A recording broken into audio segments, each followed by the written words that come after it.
Tá entrando. Pessoal começando a entrar. Bom dia a todo mundo! Tô super feliz. Daqui a pouco eu vou chamar a jornalista Thaís Herédia, comentarista e do programa Mundo Pós-Pandemia. E a gente vai ter um bate-papo de irmãs aqui. Bom dia a todos! Daqui a pouco eu só vou esperar a Thaís entrar. Deixa eu ver aqui. Thaís Herédia. Deixa eu ver, pessoal. Ela tá entrando aqui. Bom dia! Bom dia, minha irmã querida. Primeiro eu quero agradecer a presença de todo mundo que está aqui 10 horas da manhã hoje, junto nesse bate-papo conosco. E você, minha irmã, que está fazendo parte desse momento aqui da nossa agência, poder compartilhar suas experiências. Esse é um bate-papo super legal. Bom, minha linda, a Júlia, a gente em casa chama ela de Julinha, apesar dela ser esse mulherão, corajosa, empreendedora, para nós ela vai ser sempre Julinha, não tem como. Hoje é aniversário dela, né? Hoje é seu aniversário, Júlia. Você chegou com a primavera, foi a flor que nasceu no nosso jardim, então parabéns pelo seu aniversário. Eu fico super emocionada de ver você. Eu fico emocionada, olha que besta. Eu fico emocionada de ver você.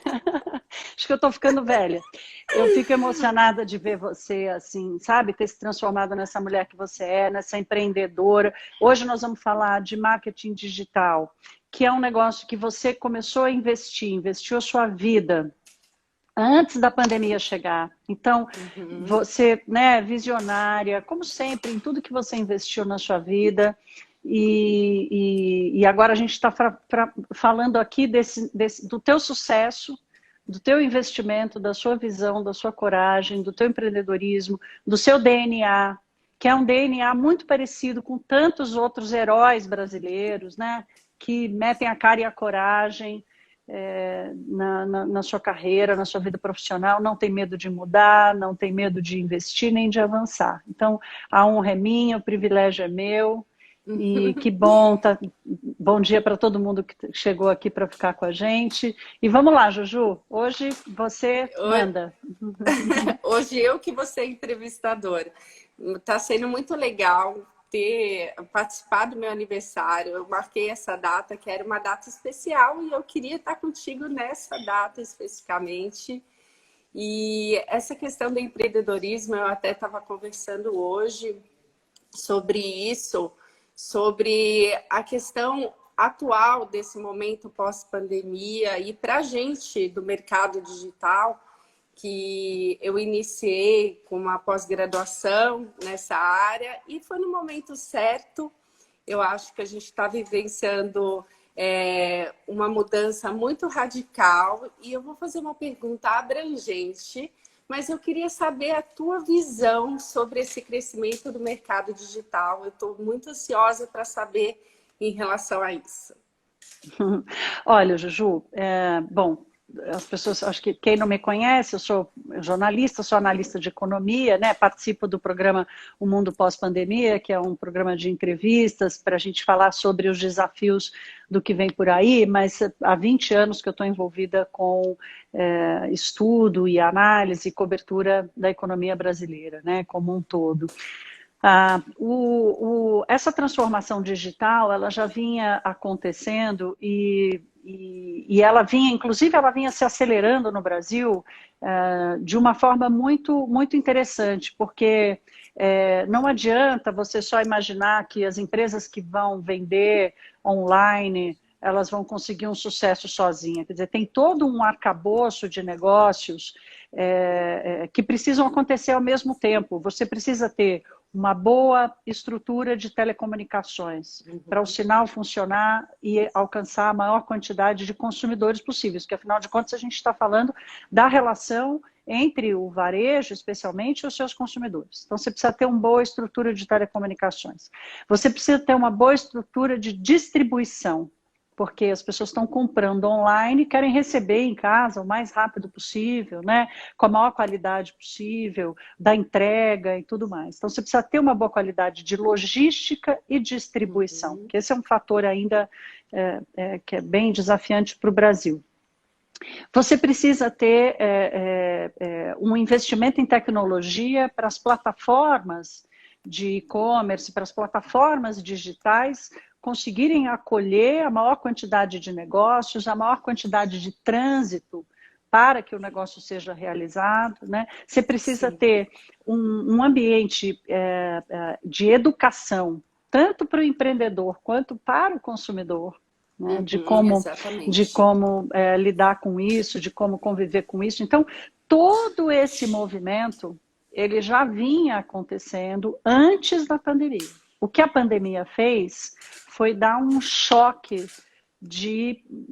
nuclear, né, de energia nuclear nesse foguete, e a coisa explodiu por necessidade, especialmente por necessidade, porque ficamos todos trancados em casa, né, e continuamos tendo que consumir uma série de coisas, por necessidade especialmente, mas porque se não tivesse acontecido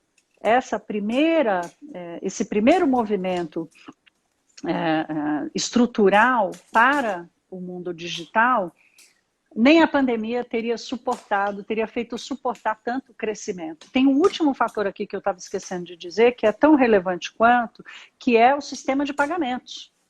O Brasil tem hoje um sistema de pagamentos extremamente seguro, um dos mais... Muita gente não sabe disso, mas o sistema de pagamentos brasileiro é um dos mais avançados do mundo. Aí eu estou falando de plataforma, estou falando de estrutura, de software, estou falando de sistema. O sistema de pagamentos brasileiro é um dos mais avançados do mundo, é um dos mais seguros do mundo, mas ele era muito concentrado. Então, a chegada das fintechs, por exemplo, que são os bancos digitais, todas essas plataformas de pagamento e tudo mais, também vinha acontecendo já há alguns anos, com incentivo inclusive do Banco Central, né, com uma agenda para incentivar isso. Então, é como se a casa tivesse vindo sendo construída, né, ao longo desses anos, e quando a pandemia chegou, ela foi capaz de acolher tanto varejistas, né, quanto os consumidores, pela necessidade, mas se a casa não tivesse sido construída, não caberia tanta gente. A gente fala daqui a pouco dos números, um exemplo, né? Thaís, é em relação à Magalu. Então, se tu comparar hoje a questão da Amazon com a Magalu, você vê o avanço, e justamente eles ensinaram aquele consumidor na venda online, e hoje o crescimento é absurdo. Inclusive a gente vai falar um pouco sobre o crescimento do e-commerce aqui no Brasil, também, que é um fator muito considerável. E para as pequenas e médias empresas, a rede social também se tornou um grande canal de vendas. E eu gostaria que você falasse um pouco também sobre isso, porque as vendas online aumentaram, então surgiram muitas oportunidades de vendas, e a maioria das empresas estão caminhando para o e-commerce. A minha pergunta é, você considera o Brasil preparado para realmente aumentar com uma taxa altíssima do e-commerce no Brasil? Enfim, para a gente falar um pouco sobre esse tema e a rede social também.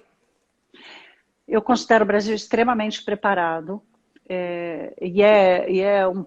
Parece um paradoxo falar disso, porque eu estava me preparando, né, para a nossa conversa, e eu me deparei com um dado que me chamou muita atenção. Uma das dezenas de pesquisas que foram feitas chegaram à conclusão de que pelo menos 30% dos brasileiros tiveram a sua primeira experiência de compra online durante a pandemia.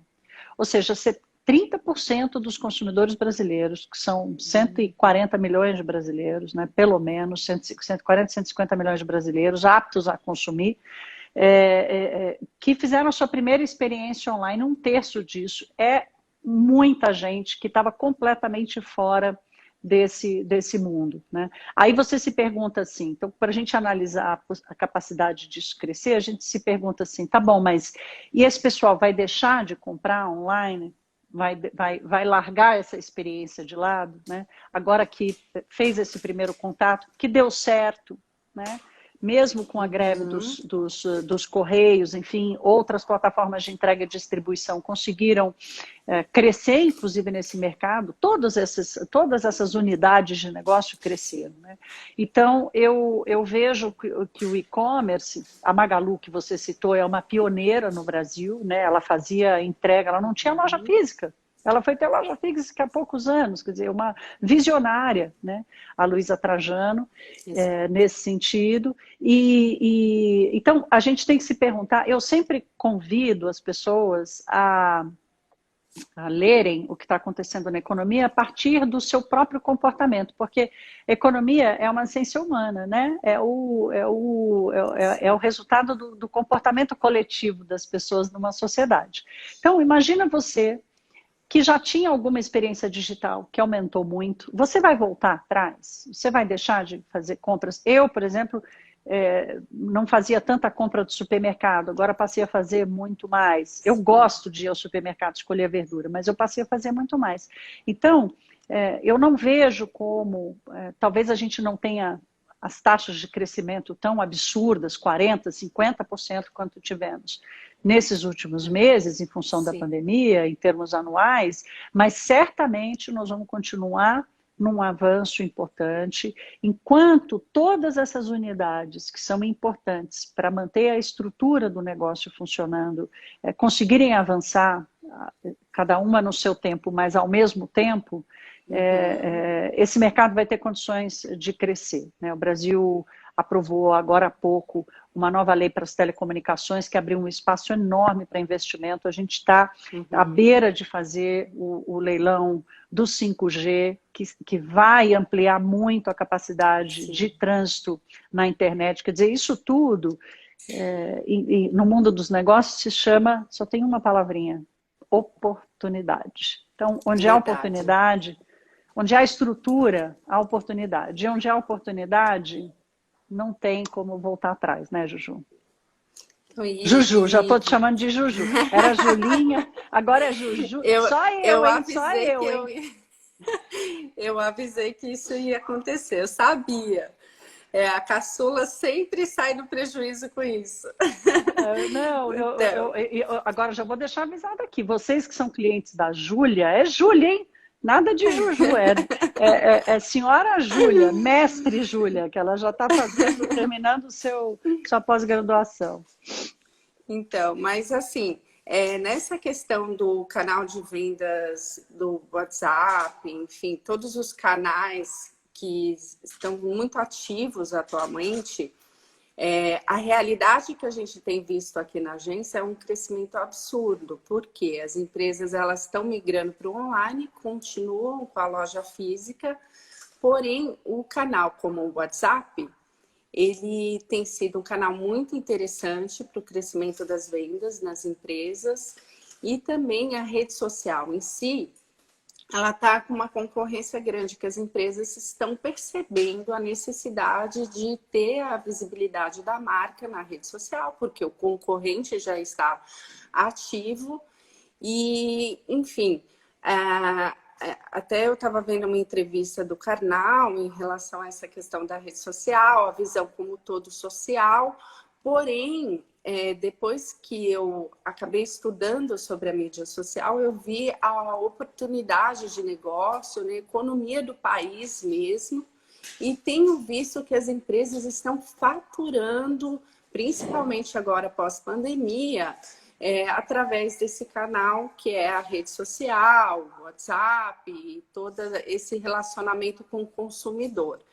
E como que você vê essa relação nova de mercado, onde as empresas não somente vendem um produto, mas se relacionam com o consumidor, e também sobre esse faturamento que pensando no momento de crise, as empresas estão vendendo?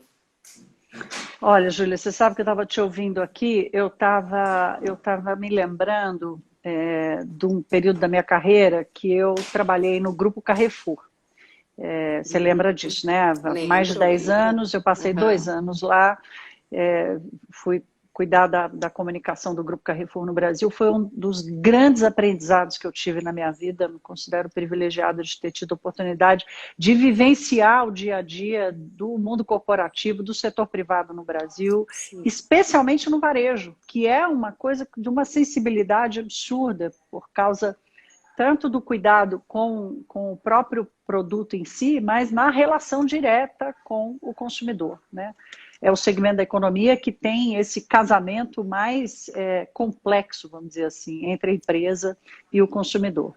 E a percepção que eu tenho, desde quando a gente começou a conversar lá, eu me lembro que a gente fazia reuniões com o pessoal da comunicação interna para dizer, olha, como é que a gente Uhum. aprimora a relação com o consumidor? Os blogs estavam surgindo, né, como um canal de conversa direta. Agora não, agora a pessoa vai lá na página do Instagram da Uhum. empresa, deixa um comentário, né, bom ou ruim, né, a empresa fica absolutamente exposta. Quer dizer, cada um cutucando do seu lado, criando um ambiente de muito mais transparência, de muito mais responsabilidade de ambos os lados, né? Porque se você for um consumidor que não se comporta bem, que é um consumidor irresponsável, que é um consumidor Uhum. que quer expor a marca sem ter motivo para tal, desculpe, fez um treco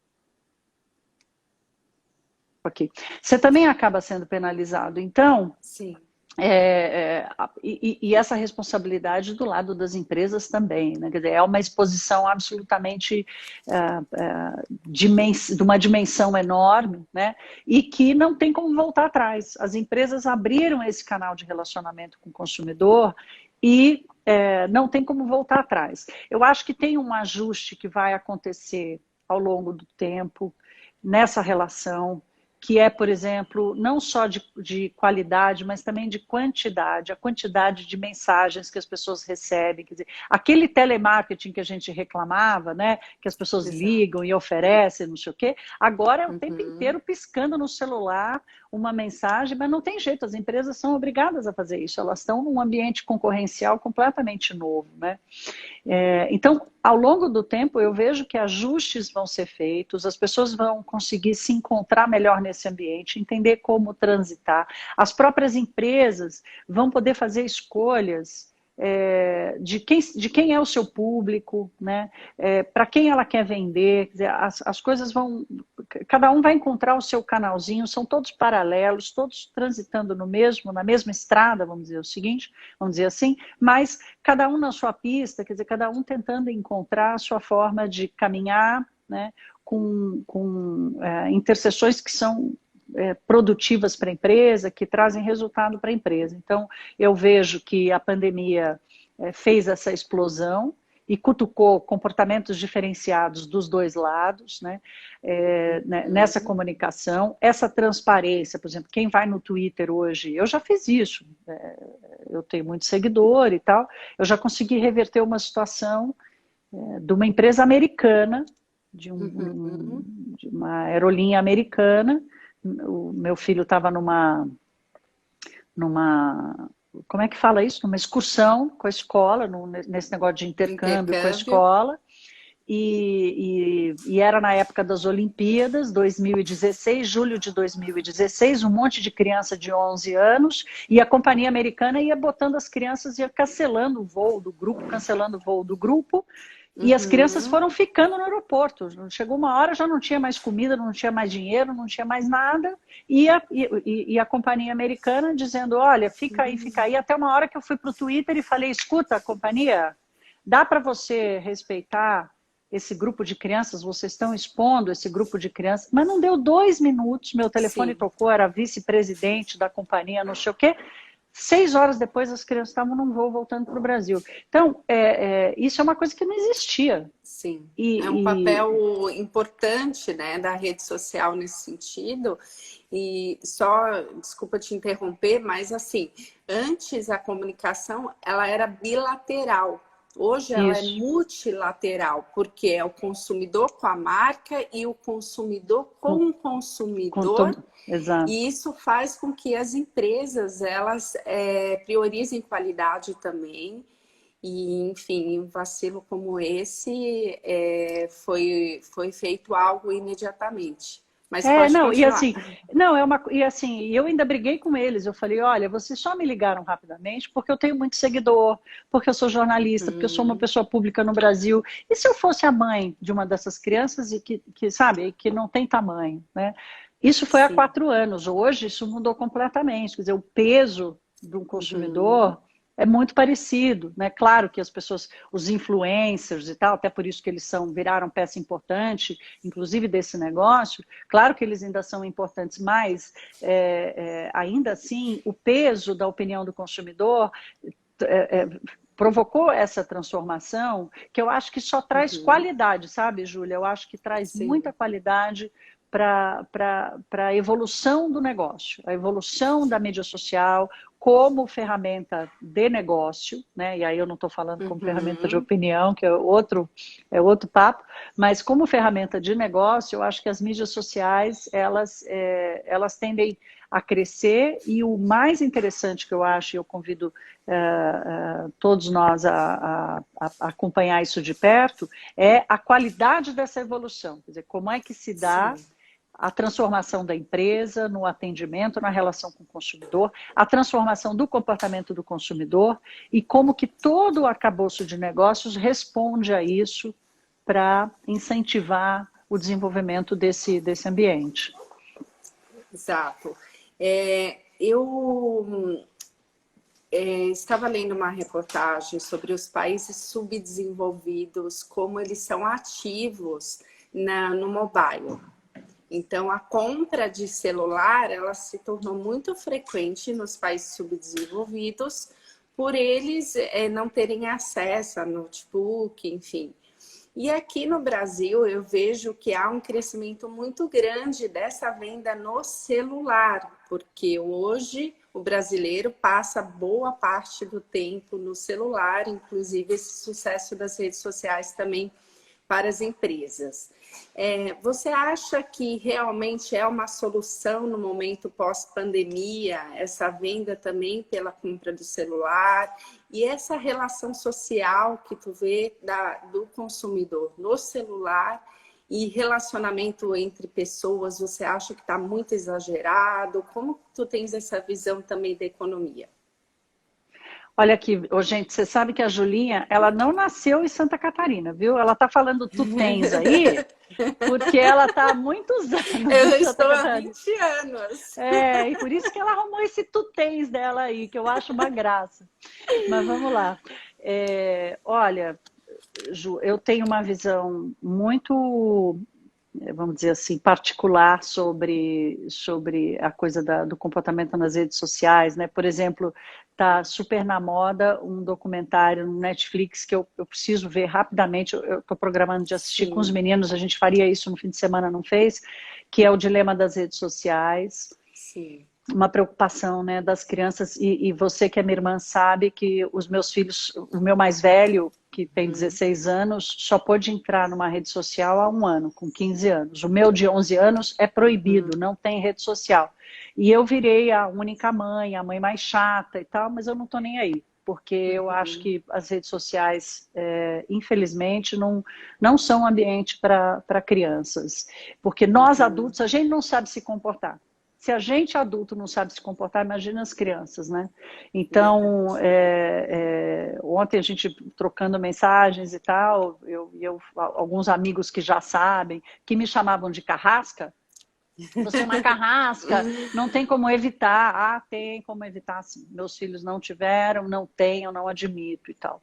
Porque eu acho uma loucura. Eu que Sim. sou uma pessoa pública, tenho uma dificuldade enorme de lidar com isso. Então, isso é uma coisa que eu acho que é uma vamos dizer assim, é uma patologia do século, do milênio, e que a gente vai ter que se debruçar muito sobre isso, não dá para ter preguiça, né, sobre esse debate, porque afinal de contas nós estamos falando da nossa saúde mental, da nossa saúde emocional, né, de como é que a gente vai construir as relações daqui para frente. Então, isso é uma coisa. Agora, não dá para jogar o bebê fora com a água suja. Então, o instrumento, a ferramenta das relações, ela é também a melhor ferramenta, ela pode não ser a melhor ferramenta para as relações pessoais, mas ela já se transformou, e a pandemia fez isso explodir, numa excelente ferramenta para negócios. Então, muito difícil voltar atrás.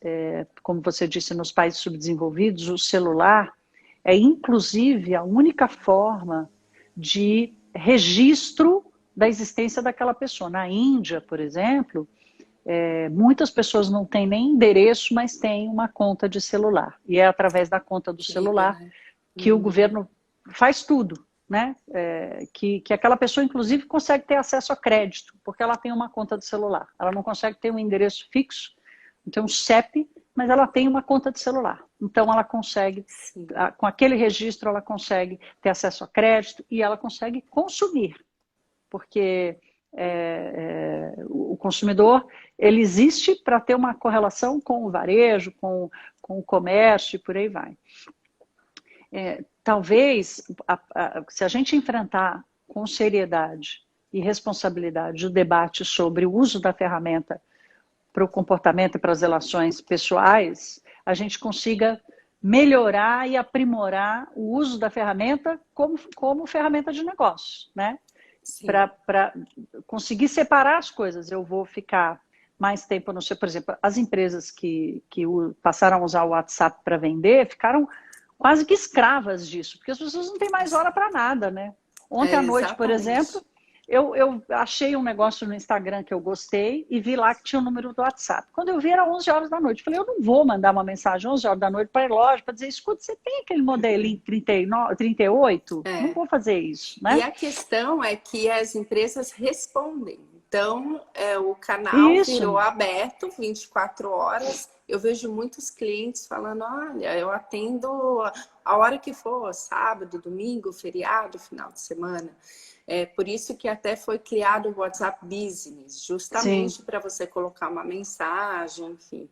Mas eu acho que esse é um ajuste que precisa passar. Quer dizer, nós estamos caminhando para aquele mundo que já tinha ali uma leitura de que isso aconteceria, de que não existe fim de semana, não existe madrugada, né? Não existe horário comercial mais. O que é horário comercial? Isso é coisa de gente velha, né? Que 6 horas da tarde desliga o telefone. Né? Sim, mas aí a questão do nosso emocional, nosso físico, para lidar com isso tudo. Isso, então, por isso que eu falei, quanto né? mais a gente prestar atenção no nosso comportamento, né? No comportamento pessoal, emocional, das relações pessoais com a ferramenta, versus o uso da ferramenta para o negócio e para o consumo e para as suas necessidades, o meu convite aqui é para não descasar uma coisa com a outra, porque para não virar vamos dizer assim, quase que uma patologia, né? Uma fragilidade emocional tão grande que a gente não consegue desgrudar desse trem. E ao mesmo tempo a gente não pode desgrudar porque a gente faz negócios através dele. A gente compra, a gente vende. Esse eu acho que é o grande debate, né? O desenvolvimento da tecnologia, a infraestrutura, a logística, o sistema de pagamentos, tudo isso vai caminhar junto, mas no final, assim como na economia, tudo será reflexo. Se ajeita, né? Será reflexo do nosso comportamento, né? Das escolhas que a gente fizer para o comportamento que a gente vai ter. Eu vou te confessar algo. Eu me considero uma pessoa reservada. Eu tenho dificuldade de expor minha vida pessoal na rede social. Não gosto, não é uma coisa que eu me sinto muito confortável. E antes de iniciar a pós-graduação, eu tinha muita resistência com a mídia social. Muita mesmo. Tanto que era um vai e vem, era uma relação de amor e ódio com a rede social. Só que depois que eu comecei a estudar e ver o grande potencial e os resultados também nos nossos clientes aqui na agência, em tudo que a gente está vivenciando, eu comecei a enxergar a rede social. Travou ou não, Thaís? Não, não, tô aqui, tô aqui. Eu comecei a enxergar a rede social de maneira diferente e realmente com um potencial incrível para qualquer empresa, seja pequena, média, grande, até indústria. A importância disso também, que eu ressalto, a gente está com um marketing de conteúdo muito excessivo, onde as marcas elas estão postando e apostando em qualquer coisa. E também há essa necessidade de um planejamento, um estudo adequado para cada segmento, para cada tipo de mercado, enfim, daquilo que você quer vender.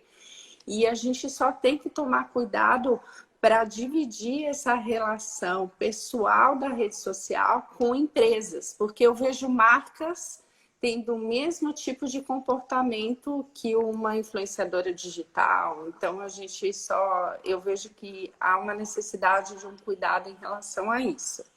Um pouco, Juju, só para complementar o que você está falando, aquilo que eu vinha dizendo sobre o ajuste, né? O ajuste em você descobrir quem é o seu público, quem é o seu segmento, né?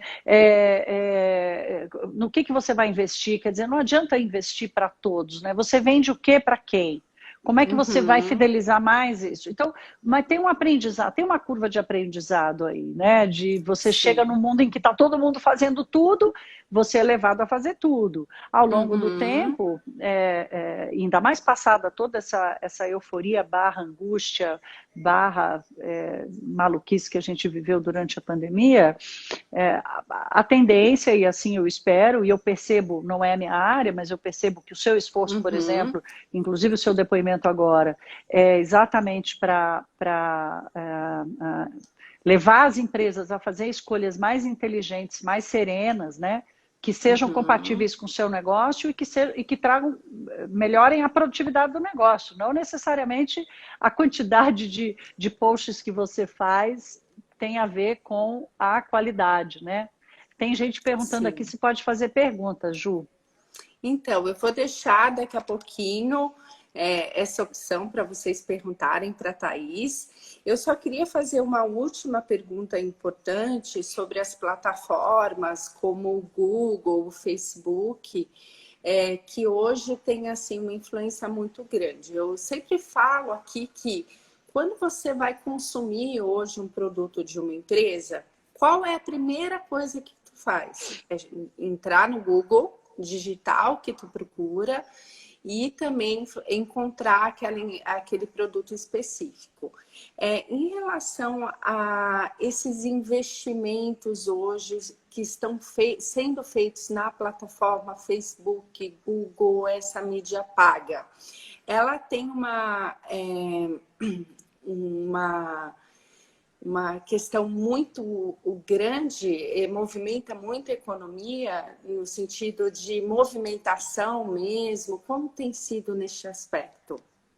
Movimenta demais, Juju. Movimenta tanto, tanto, tanto, que essas empresas são as maiores empresas do mundo, né? Você vê que a empresa mais valiosa do mundo é uma empresa que não produz, só distribui, que é a Amazon. Sim. O que a Amazon produz, né? Ela tem fábrica do quê? O que o Google produz? Tem fábrica do quê? A Apple não, a Apple já é diferente, a Apple tem fábrica, a Microsoft tem fábrica, mas a Amazon e a Google não tem fábrica, elas só produzem, elas são exatamente o retrato daquilo que a gente fala quando a gente diz que a economia mundial foi tomada pelos serviços, é disso que nós estamos falando, né? E a gestão da economia dos países e das relações comerciais, inclusive no mundo inteiro, não se preparou para isso. Essa gestão não estava preparada para isso. Tanto que a maior discussão hoje é o seguinte: como é que a gente faz esse pessoal pagar mais imposto? Porque eles ganham muito dinheiro, porque eles são subtributados, ou seja, eles pagam menos imposto do que a indústria que produz carro, pneu, papel, caderno e luz e tudo isso que nós estamos usando aqui. Então, esse é o grande debate. E por que está tão difícil fazer isso? Por que que é tão difícil chegar a essa conclusão, por exemplo, de como fazer essas empresas pagarem mais imposto?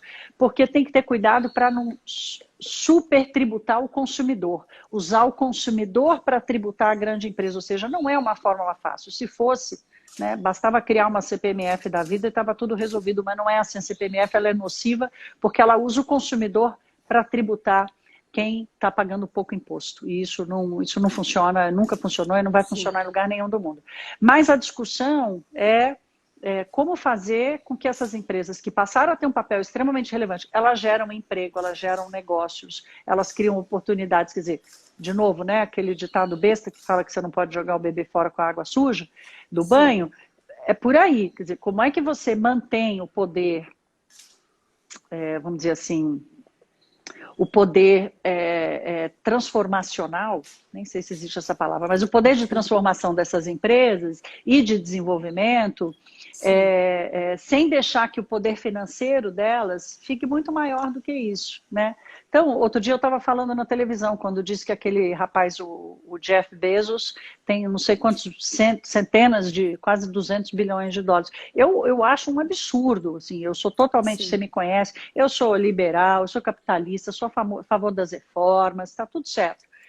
Mas tem que ter um sistema de equilíbrio. Quer dizer, não, né? Como é que faz um sujeito sozinho ganhar sozinho esse tanto de dinheiro? Não, esse negócio está mal distribuído. Isso significa que o poder financeiro ficou muito maior do que o poder de transformação e de desenvolvimento dos negócios. Agora, se eu tivesse resposta para isso, a gente, né, Juju, eu não só estava não tão rica quanto o Jeff Bezos, mas certamente já tinha uma poupança boa para levar a família inteira de férias todo ano para a gente passear. Mas ainda não cheguei lá, não. Então, a gente está quase no finalzinho aqui. Então, eu vou abrir a oportunidade de vocês perguntarem para a Thaís, a gente está de olho. Se alguém tiver alguma dúvida em relação ao crescimento do mercado digital pós-pandemia, as redes sociais, quiser perguntar, estou abrindo aqui para vocês. Ai, que bom, um monte de gente. Muito gostoso. Eu estou super Também feliz. estou adorando. Gente, tem que dar parabéns. Quem quiser fazer pergunta, tem que dar parabéns para a Júlia, que é aniversário dela hoje. Ela está ficando mais velha do que eu, pelo menos um dia do ano. Pois é, isso não pode faltar, né? Achei engraçadinho. Tu falando, tu tá ficando mais velha. Que a gente tem exatamente 10 anos de diferença. 10 anos de então, diferença. Eu nunca perco o rumo em relação à tua idade. Mas, Thaís, eu acho que foi um papo muito legal. Você contribuiu com informações importantes e que eu não sabia. Tem uma pergunta aqui, ó, da Festa em Casa Vilarejo. As pessoas passaram a enxergar valor nos negócios online? Ah, essa pergunta é muito interessante. Sim, passaram a enxergar muito valor, né, Júlia? Eu acho que... mesmo para aquelas pessoas que tinham uma certa resistência, esse trem não funciona, eu não confio, né? Sim. Passaram a enxergar valor e passaram a confiar mais. Tanto que eu falei aqui no comecinho, de uma das pesquisas que eu descobri aqui, que eu vi agora na preparação para a nossa conversa, pelo menos um terço dos brasileiros fizeram seu primeiro negócio digital online agora na pandemia. Então, passaram a enxergar assim. Um terço dos brasileiros é uma quantidade enorme. Enorme. Um terço dos consumidores brasileiros, né? E veja, por que isso significa agregar valor? Porque significa que as pessoas entenderam que, inclusive, os negócios dependiam daquilo, né? Aquele chamado pela solidariedade que nós tivemos agora na pandemia, inclusive passou por isso. Cara, eu vou comprar online, eu vou pedir delivery do restaurante aqui do lado de casa, porque senão os caras vão quebrar. Empresa, né? Eu vou ajudar a pequena empresa, né? Eu quero participar de alguma forma. Só está vendendo online, né? Eu passei a comprar água de coco online, eu passei a ajudar as pessoas que falaram, olha, eu tive que fechar meu negócio e eu passei a vender isso aqui online, né? E são coisas interessantes, quer dizer, ninguém vai ficar comprando cacareco. apesar de que eu sou a rainha do cacareco, eu adoro aqueles negócios do Instagram que põe na pia, sabe? Cola atrás da porta, eu sou a festa para essas empresas. Mas eu adoro um cacareco. Mas, falando sério aqui, eu acho que as empresas passaram a enxergar valor sim. Olha, tem uma outra aqui. Você tem alguma previsão de como o governo vai se comportar em frente às novas formatações de modelos de negócios? Olha, é uma corrida do cachorro com rabo, né? Os governos, Cris, acho que é Samara Cris, os governos estão sempre atrás dos negócios, né? Os negócios se desenvolvem, os governos vão atrás. Isso historicamente no mundo inteiro é assim. Quem leu aquele livro Homo Sapiens percebe bem como é isso, né? Primeiro vem a inovação, depois vem a regulação. Primeiro inova, depois regula. Primeiro inova, depois regula. E essa explosão, por exemplo, dos negócios online agora na pandemia está deixando os governos mais inquietos do que eles já estavam, porque os negócios cresceram muito. E há um cuidado muito grande entre regular e censurar ou limitar ou jogar areia na engrenagem, né? Comprometer competitividade, comprometer concorrência, comprometer qualidade, comprometer produtividade. Esse é o grande desafio. Aqui no Brasil, eu infelizmente não sei ainda como isso vai se desenvolver, porque a gente confunde muito os nossos problemas estruturais com os conjunturais. E é muito difícil a gente chegar a uma conclusão. A percepção que eu tenho aqui é que o mundo dos negócios está andando de jato e o governo está andando de carroça para muitas coisas. Mas não tem problema, uma hora alcança. Uma hora alcança. Sim. Vamos ver quanto que... E essa aceleração com a pandemia também foi muito expressiva, tudo muito rápido, né? Aconteceu tudo muito rápido. Tem mais perguntas aí, Thaís, o que você acha? E o papel dos robôs, inteligência artificial nas mídias sociais e no e-commerce? Vixe, Gil de Minas. Olha, aí está um problema, né? Aqui está a famosa areia na engrenagem, né? Que é o lado ruim da ferramenta, né? Porque ela confunde todo mundo. Os robôs confundem os consumidores, confundem os empresários, confundem os empresários que compõem essa cadeia de negócios em volta da estrutura digital, confundem todo mundo. Mas, ao mesmo tempo, certamente eles parecem dar bastante dinheiro, porque eles desvirtuam muita coisa, né? Mas a sensação que eu tenho é que, ao mesmo tempo, nesse caso aqui, aquela corrida entre quem inova e quem regula, tem uma atitude, enquanto o governo não consegue regular, o que eu percebo é que as próprias empresas, o próprio ambiente de negócio está dando um jeito de reagir a isso.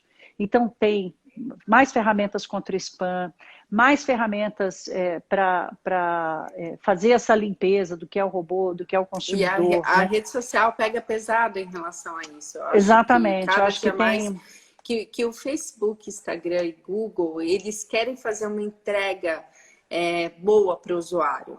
Então, eles se preocupam com isso, para ser algo assim direcionado. Então, é uma briga constante entre as plataformas com os robôs. Exatamente. Então, eu acho que é por aí. Assim. Tem uma preocupação dos próprios empresários em criar soluções, né? E se proteger contra isso, porque precisa mesmo de proteção. Exatamente. Então, eu vou assim deixar o meu agradecimento a todo mundo que esteve aqui conosco. Foi uma boa audiência, foi uma boa audiência. Foi uma boa audiência, foi assim um presente de aniversário incrível estar pertinho de você aqui discutindo temas tão importantes e te escutando. Você tem muita informação. E o programa Mundo Pós-Pandemia eu não perco nenhum. E a CNN virou assim, consumo diário também, que realmente eu acho que o brasileiro ele necessita estar bem informado. A gente está num momento delicado, onde as empresas precisam buscar uma boa informação.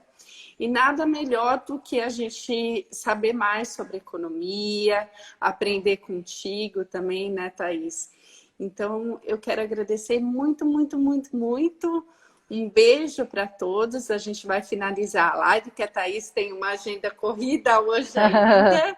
E vai ficar aliás, gravado aqui. eu tô indo correndo para o CNN daqui a pouco, porque terças-feiras a gente grava o Mundo Pós-Pandemia. Então, daqui a pouquinho tem gravação de um Mundo Pós-Pandemia que depois todo mundo vai assistir. Olha, Júlia, o agradecimento é meu, minha irmã querida. Parabéns pelo seu aniversário. Eu fico, não podia ter sido né, o aniversário é seu, o presente é meu. Presente de ver você realizada, né, com a sua família, mas especialmente com o seu negócio. O negócio que você montou foi visionário e você seríssima e super dedicada, né? Completamente focada nas suas coisas. Então, eu que agradeço você de ter tido a ideia, de me fazer o pedido, né? Porque nessa correria a gente fala, fala, fala, mas a gente precisa parar de vez em quando para fazer as coisas compartilhar aquilo que eu acho que a gente pode dividir com as pessoas e crescer juntos. Então, minha Verdade. linda, parabéns para você, parabéns pelo teu negócio, parabéns pela agência. E muito Obrigada. obrigada a todos pela audiência aqui, pelas mensagens. Mandem muitos parabéns para a Juju, para a nossa Julinha, tá E bom? compartilhe essa live com o máximo de pessoas possíveis. Isso, compartilhem a Tá bom. live e um beijo bem grandão para Um todos. Beijo, minha beijo irmã para amada. todos. Obrigada.